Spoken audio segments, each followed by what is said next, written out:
Alala pa rin itong si Cindy na paano kung magsalita itong si Annie, lalo na't hindi alam kung ano ang pwedeng gawin nito.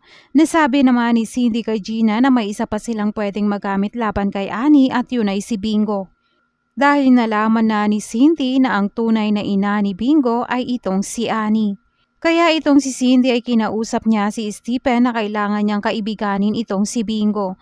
Tugon naman ni Stephen na hindi sila magkakasundo ni Bingo dahil parehas silang may gusto kay Ling. Tugon naman ni Cindy na mas magandang malapit siya sa kanyang kalaban na si Bingo. Samantala, pinagbantaan naman ni Gina itong si Ling na tigilan na ang pagbibintang niya kay Cindy gayong wala naman siyang matibay na ebidensya at bakit kailangan niyang maniwala kay Pato. Tugon naman ni Ling na lalabas at lalabas din ang katotohanan at sana ay handa sila. Gayunpaman, nagpapatulong naman itong si Caroline kay Jersey na alamin kung sino sa kanila ang mga binayaran pa ni Cindy at kung sino ang mga kakampi nito. At kung sino pa ang mga binayaran ni Cindy. Habang iniisip nila ito, naisip naman ni Ling na merong missing link at hindi niya alam kung ano. Bigla naman niyang naisip si Bingo dahil mabilis itong mag-isip at kaya niyang mag-gather ng mga information tungkol dito. Sinabi naman ni Jersey na paanong gagawin niya gayong hindi naman sila okay ni Bingo.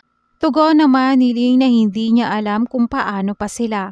Kaya muling pagtatanong ni Jersey na titigil na ba siya kay Bingo, gayong siya naman ang unang nagkagusto.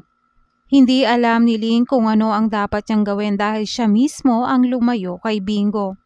Samantala, nang makita naman ni Bingo ang sasakyan ni Ling, hinabol niya ito at dahil gusto niyang makausap si Ling, pero pinigilan siya ng mga guard.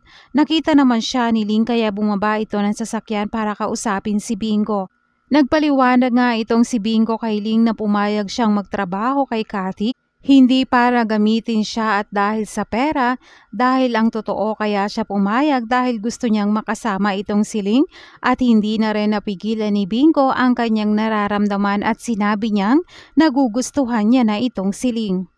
Nang marinig naman ito ni Ling, muntika na siyang himatayin sa kilig kaya nga nagawa siyang saluhin ni Bingo.